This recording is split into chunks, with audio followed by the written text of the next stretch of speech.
안녕하십니까, 이진우입니다. 내년 7월에 이른바 4세대 실손보험이라고 하는 새로운 실손보험이 또 나옵니다. 보험료가 올라갈 때마다 가입자들은 보험금 한 번도 안 탄 사람까지 왜 똑같이 올리느냐 하는 불만이 좀 있었는데, 이번 개편안의 핵심이 바로 보험금을 안 타면 할인이 되고 또 많이 타면 보험료를 더 내는 구조로 바꾸는 거라고 합니다. 지나친 과잉진료 또 의료 쇼핑 때문에 실손보험 손해율이 높아지고 이게 가입자 전체의 보험료 인상으로 연결되는 그런 문제를 잡아보자는 취지로 보이는데요. 오늘은 이 4세대 실손보험이 도입되는 배경, 그리고 기존 가입자들을, 이게 제일 문제인데 기존 가입자들은 과연 갈아타시는 게 좋은 건지, 아니면 아직 실손보험 없는 분들은 4세대 나오기 전에 얼른 가입하는 게 좋은지 아니면 나중에 가입하는 게 좋은지 등등 궁금했던 점들 좀 살펴보겠습니다. 12월 15일 화요일 손에 잡히는 경제, 광고 듣고 바로 돌아오겠습니다. 네, 경제 뉴스부터 챙겨 들어보겠습니다. 오늘은 조인디의 고란 기자, 어서 오십시오. 네, 안녕하세요. 유튜브도 구글이라고 하는 회사가 서비스하는 거잖아요. 구글이 유튜브를 인수를 했죠. 네. 그런데 어제 여기도 먹통이 되고 또 구글 서비스 몇 개도 또 갑자기 먹통이 돼서 불편을 많이 겪었다는 소식이에요. 언제쯤 이런 일이 벌어졌어요? 어젯밤에 한 8시 30분쯤부터 시작돼서 네. 9시 20분까지 약 한 50분 정도 구글 서비스가 일제히 불안정해지거나 접속 불능 상태에 있었습니다. 유튜브 포함해서 지메일, 지도, 플레이스토어, 클라우드 등 구글 서비스들이 다 먹통이 된 건데요.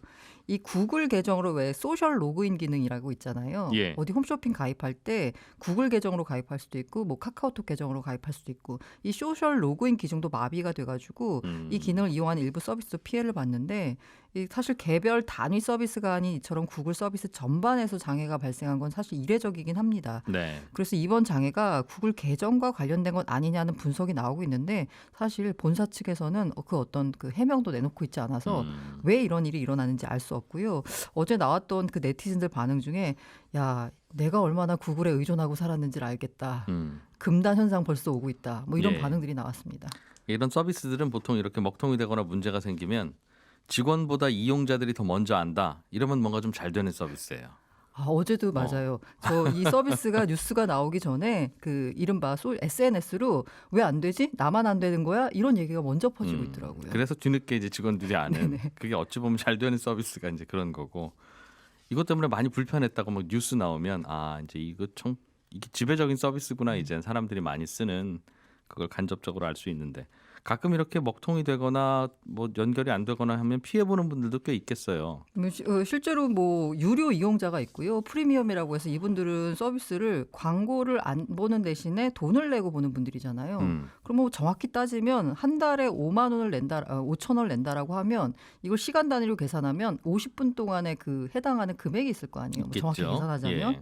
그런 피해가 있을 수 있고, 그 광고주 입장에서도 피해가 될 거 아니에요. 뭐 굳이 따지자면. 네. 그리고 이 해당 서비스를 통해서 가장 많은 피해가 발생하는 건 아마 뭐 생방송으로 뭐 방송을 한다거나 스트리밍으로, 아니면 뭐 이걸 통해서 세미나를 한다거나, 이런 분들은 정말 직접적인 피해가 나올 수 있는데, 예. 사실 피해 보상은 약 한 달 전에도 1시간 30분 정도 당시에는 유튜브만 먹통이었습니다.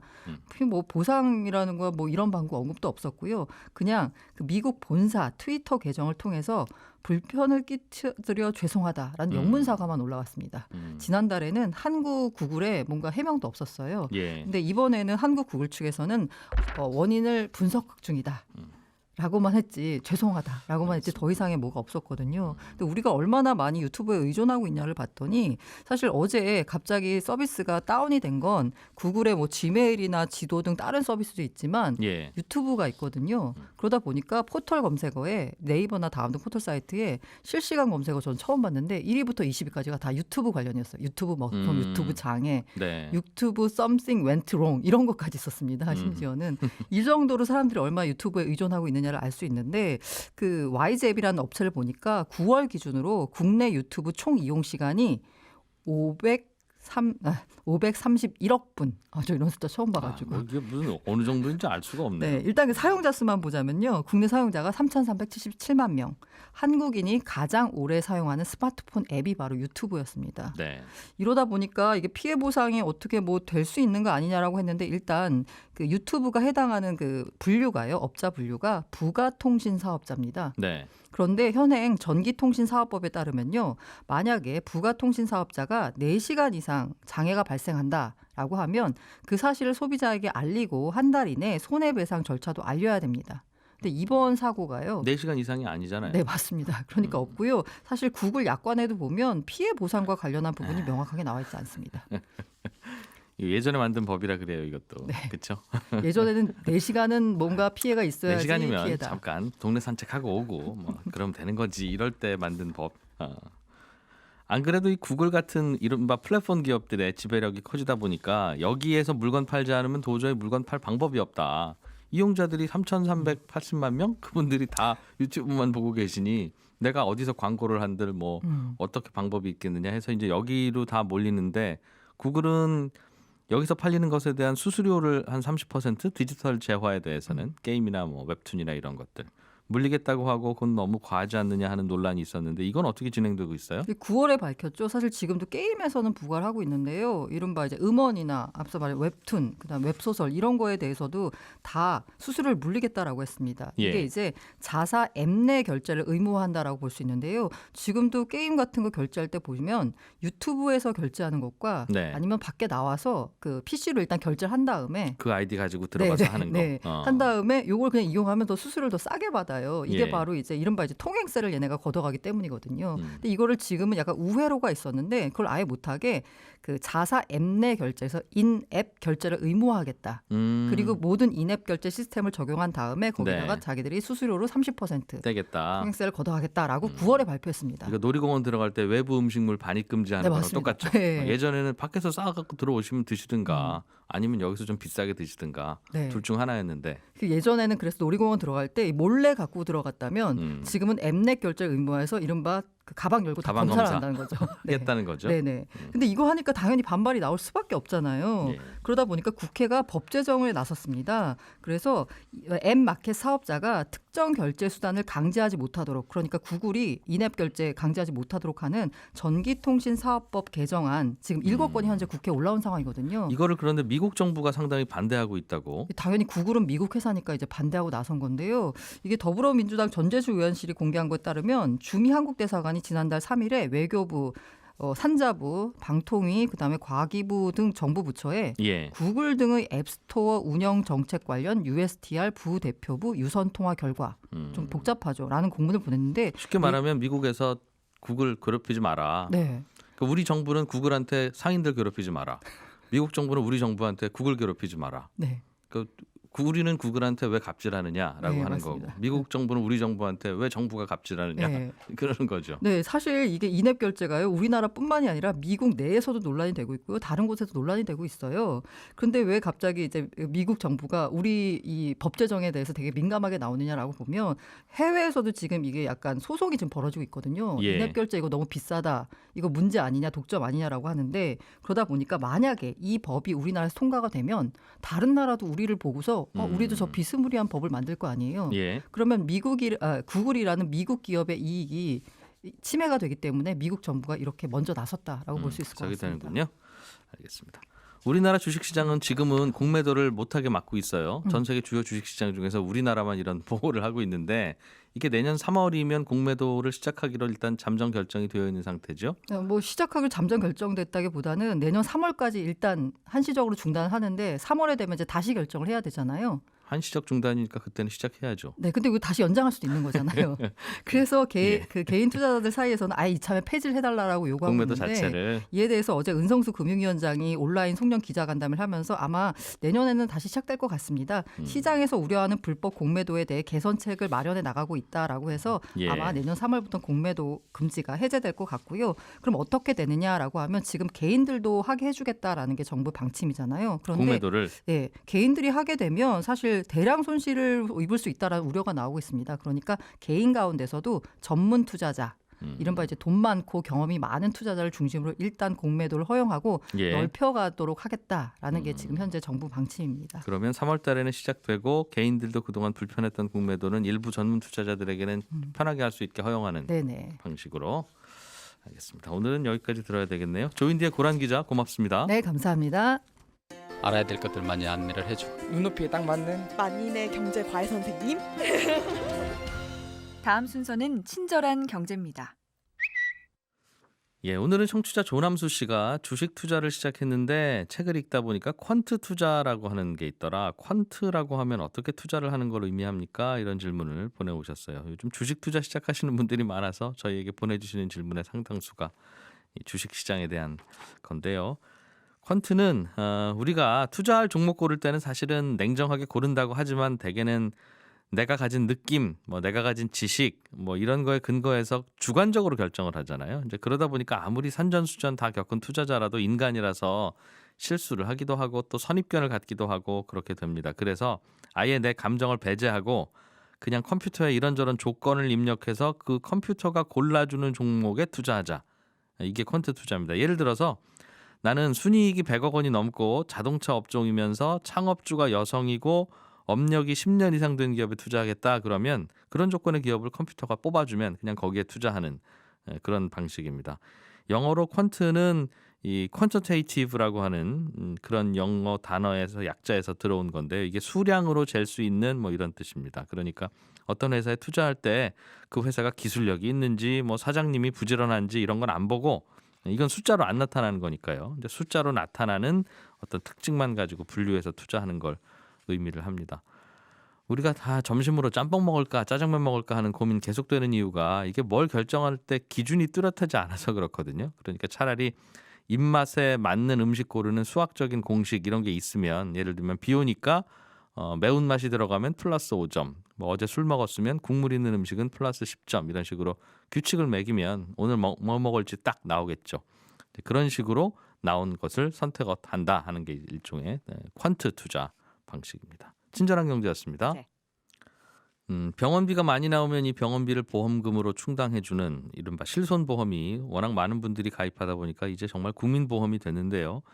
여러 가지 논란이 좀 있습니다. 갱신 주기 때마다 보험료가 왜 이렇게 많이 오르느냐 불만의 목소리도 높고 가입을 하고 싶은데 잘 안 받아준다 하는 분들도 있고요. 또 보험회사 입장에서는 굉장히 손해가 많이 나는 보험입니다라는 불만도 함께 나오고 있는데 내년에 그래서 이것저것 보완한 4세대 실손보험이 도입된다고 합니다. 어떤 변화가 생기는지 보험연구원의 정성희 연구실장을 전화로 연결했습니다. 안녕하십니까? 안녕하세요. 네. 정성입니다. 예. 이번에는 자동차 보험처럼 사고 내면 보험료 할증되듯이 병원에 자주 가서 보험금을 많이 타면 보험료가 이듬해 할증되고 또 병원에 자주 안 가시면 할인되는 그런 방식을 도입한다고 하죠. 네, 그렇습니다. 네, 좀 설명을 해드리면요. 저희 실손의료보험에서 보장해주는 부분이 두 가지가 있는데요. 하나는 이제 건강보험공단에서 해주는 급여에서 본인 부담금과 공단에서 해주지 않는 비급여 부분이 있습니다. 이번에 그 할인할증 적용 방식은 비급여에 대해서 실손 가입자가 실제로 이용한 의료 이용량을 반영해서 예. 그 다음에 보험료를 할인할증 방식을 도입하게 됐습니다.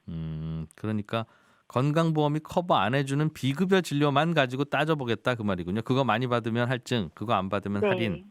맞습니다. 네. 예. 건강보험이 해주는 부분만 왔다가 치료를 받은 분은 해당 사항이 없고. 네, 맞습니다. 네. 이렇게 바꾸려고 하는 이유는 건강보험이 커버하지 않는 비급여 보험에 대해서 비급여 항목에 대해서 뭔가 손해보험사 입장에서는 손실이 많다 그렇게 보시는 거군요. 네, 그렇습니다. 네. 지금 보시면 일단은 급여 본인 부담 비급여 부분인데요. 실손에서 보장해주는 부분에서 비급여가 차지하는 부분이 한 65% 정도가 됩니다. 예, 3분의 2 정도가 비급여가 되는 거죠. 근데 이제 이 비급여 부분이 보면 최근에 이러한 그런 과잉 진료, 그냥 과다 의료 이용 부분이 급여보다 훨씬 더 심하게 나타나고 있어서 예. 이 부분으로 인해서 그 다음에 매년 보험료가 두 자릿수로 증가할 수밖에 없는 구조이다 보니까 이 구조를 좀 탈피해 보자라는 차원에서 이 비급여에 대한 할인 방식을 좀 도입하게 됐습니다. 지금은 병원 갔다 와서 비급여 치료입니다 해서 병원이 청구하면 그게 10만 원이든 30만 원이든 그냥 다 실손보험이 해주게 되어 있습니까?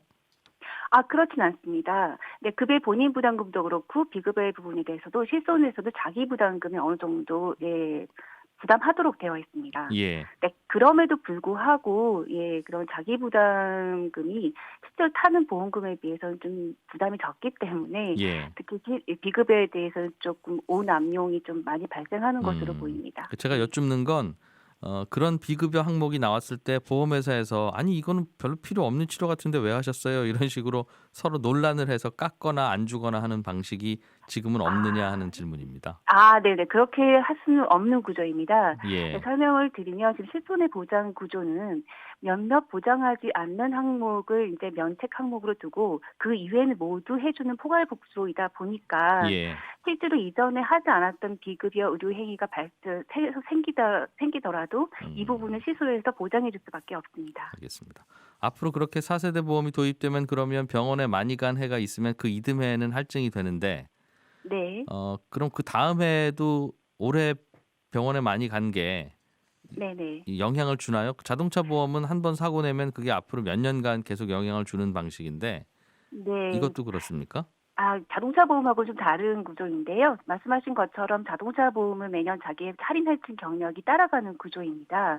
네, 그런데 이제 실손 같은 경우는 특히 질병이 대다수를 차지하다 보니까 예. 그렇게 했을 때는 매년 누적적으로 치료를 받게 됐을 때는 계속 할증이 계속 올라갈 수밖에 없는 구조이다 보니까 그거를 좀 끊어주자는 차원에서 1년마다 산정하고 그 다음에는 또 다시 리셋되는 개념이죠. 그러니까 할증을 받은 사람이어도 그 다음에는 할인 받은 사람과 똑같이 평가를 하게 됩니다. 1년만 적용하고 그 다음부터는 다 다시 평등하게 본다 이 말이군요. 네네 그렇습니다. 이게 왜 이런 취지로 떠올렸는지도 이해가 되는데 병원에 네네. 가시는 분 중에서는 보험회사가 걱정하는 대로 이거 의료 쇼핑 아닌가 하는 의심이 드는 분도 있을 수는 있는데 네네. 또 반대로 아프니까 자주 가는 분들도 있지 않겠어요, 당연히? 그리고 맞습니다. 그 사이에 네. 구별이 쉽지는 않고. 네, 그래서 저희가 좀 그러한 꼭 불가피하게 의료 이용하시는 분들을 위해서 할증 적용 제외를 좀 검토하고 있는데요. 예. 네, 특히 고령자 중에서 그런 부분이 많이 생기시죠. 그래서 지금 보면 국민건강보험법상에서도 산정특례 대상자인 경우에는 급여 본인 부담금을 거의 덜어주고 있거든요. 또 마찬가지로 노인 장기요양법상의 장기요양 대상자들 부분에서는 그런 부분들에 대해서는 할증의 적용 제외를 좀 검토하고 있습니다. 그러니까 장기 요양급여 대상자는 제외하고. 네네. 국민건강보호법상의 산정특례 대상자도 적용 제외를 좀 검토하고 있습니다. 산정특례 대상자 이런 분들은 네. 많아요? 전 국민 대비 2018년 기준 한 4% 정도 되는데요. 산정특례를 받는 분들은 이제 암이나 심장질환, 희귀난치성 질환 등 이제 중증 환자 대상자입니다. 예, 네. 알겠어요. 비교적 젊고 건강한 분이 병원 많이 다니시는데 비급여 치료 받으면 그분들 중심적으로 보겠다는 뜻이군요. 네, 맞습니다. 알겠습니다. 앞으로 그럼 내년 7월 이후에 나오면 그 이후에 가입하는 분들은 오로지 그 4세대 보험만 가입할 수 있는 구조라고 들었는데 네, 문제는 맞습니다. 네. 이미 종전에 가입되어 있는 분들은 그쪽으로 갈아탈 수도 있고 아니면 계속 기존 보험에 남아 있을 수도 있죠. 네, 맞습니다. 이제 그런 부분을 이제 계약 전환이라고 하는데요. 이제 가입자가 선택을 해서 새로운 상품으로 계약을 전환할 수도 있고 아니면 내가 갖고 있는 계약이 유리해서 그냥 남아있을 수도 있는데요. 그런 부분은 선택을 할 때는 그걸 고민하셔야 될 것 같습니다. 예를 들면 보험료라고 하는 실손의 보험료는 연령이 증가하면서 계속 올라갈 수밖에 없는 구조이거든요. 예. 그러니까 50세보다는 60세가 더 비싼 보험료를 낼 수밖에 없고요. 그렇기 때문에 자기가 연령이 증가하면서 보험료가 증가하는데 실제로 자기가 의료 이용을 많이 하지 않는 그런 성향을 가진 분들이라면 또 건강 상태가 좋은 분들이라면 새로운 상품으로 갈아타는 걸 검토해 볼 필요가 있습니다. 내년에 나올 새로운 상품은 실제로 2017년에 나온 상품에 비해서도 한 10% 정도 쌀 뿐만 아니라 2009년 이후에 나온 상품에 비해서는 50%, 그 이전에 나온 건 무려 70% 정도가 보험료가 쌉니다. 그렇기 때문에 자기의 그런 의료 이용 성향이나 건강 상태를 감안해서 계약 전환을 검토할 필요가 있을 것 같습니다. 이게 그런데 병원에 자주 안 가는 게 나는 평생 체질인 분들도 있긴 있습니다만 대개는 네네. 이제 연령이 들어갈수록 젊을 때는 잘 안 가다가 네네. 나이가 들수록 점점 병원 갈 일이 많아지기 때문에 맞습니다. 내가 지금은 안 간다고 갈아탔다가 슬슬 이제 병원 자주 다니게 되면 다시 예전에 보장 많이 해주던 1, 2, 3세대 보험으로 돌아갈 수는 없죠. 그렇습니다. 네, 생각 잘해야 왜냐하면 또 되겠네요. 네, 또 연령이 있다는 얘기는 약간 건강 상태가 안 좋아서 새로 이제 할 때는 또 언더라이팅 걸릴 수도 있는 거거든요. 네, 그런 부분들을 좀 신중하게 검토할 필요가 있을 것 같습니다. 다시 되돌아가는 것도 어렵고. 네, 되돌아가는 거 더더욱 안 됩니다. 그렇군요. 연구원님은 가실 겁니까? 4세대? 나중에 여쭤볼까요? 저는 건강하기 때문에 아, 4세대 실손을, 네. 예. 물론 지금 실손을 갖고 있습니다만, 네. 그래요. 근데 늘 건강한 게 아니라 늘 건강하시길 바라겠습니다. 예. 네, 감사합니다. 네. 한 가지만 더 여쭤볼게요. 요즘 네네네. 뒤늦게 실손보험 나 없는데 하나 가입해봐야 되겠다 생각하시는 분들이 요즘 그렇게 실손보험 가입하기가 어렵다고요. 실제로 그렇습니까?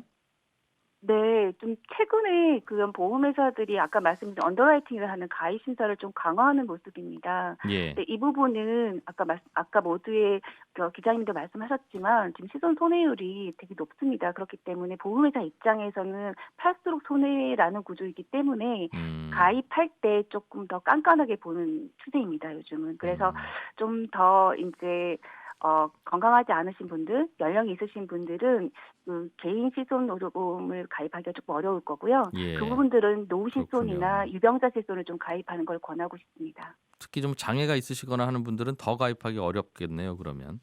네, 그래서 이제 유병력자 실손 보험도 나와 있고요. 별도로 좀 네. 비싼 보험이. 예. 네, 네. 알겠습니다. 보험연구원의 정성희 연구실장이었습니다. 고맙습니다. 네, 감사합니다. 예, 손에 잡히는 경제는 여기서 마무리하고 또 내일 아침 8시 30분에 인사드리겠습니다. 저는 지금까지 이진우였고요. 예, 여러분 내일 아침에 또 건강한 목소리로 돌아오겠습니다. 고맙습니다.